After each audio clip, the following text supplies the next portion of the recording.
Kue lapis legit adalah kue yang terdiri dari lapisan-lapisan kue tipis yang terbuat dari mentega, susu, dan telur. Setiap lapisan dari kue lapis legit dipercaya sebagai simbol keberuntungan oleh orang keturunan Tionghoa. Oleh karena itu, kue lapis legit menjadi salah satu hidangan yang selalu ada dalam perayaan Imlek.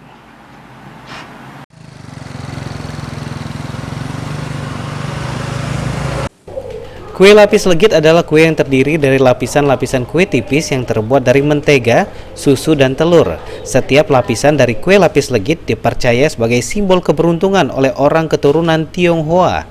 Oleh karena itu, kue lapis legit menjadi salah satu hidangan yang selalu ada dalam perayaan Imlek. Menurut Meme, salah satu pemilik toko kue di Kelurahan 20 Ilir, mengatakan ini adalah tradisi Cina di sini untuk membelinya pas tahun baru Imlek. Kue lapis itu melambangkan banyak keberuntungan. Itulah sebabnya kue ini banyak dicari saat tahun baru Imlek. Kue yang dianggap membawa keberuntungan selain lapis legit juga olahan dari nanas, yaitu nastar atau lapis nanas.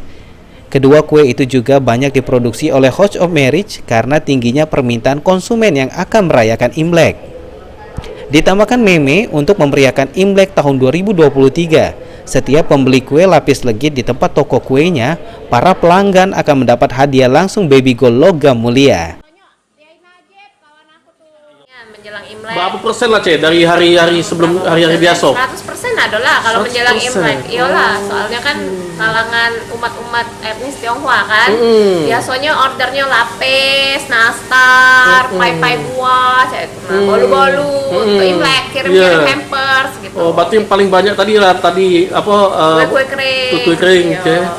Kalau kue kering itu apa, Cek, yang paling laku nih? Nastar, lidah kucing, putri salju, skippy. Kalau kue basahnya, Cek? Kue basah ini banyak bolu-bolu jadul, lapis, itulah. Cek, kalau untuk harga berapa lah per? Untuk harga kita mulai dari 75 baik. 75, Iya, seloyang ya? Pai buah gitu. Itu yang paling murah ya, 75. Cek, ada promo tak menjelang? Ada promo free emas logam mulia. Jadi beli kue apa be, dapat free emas logam mulia istilahnya. Aji Delia, PAL TV.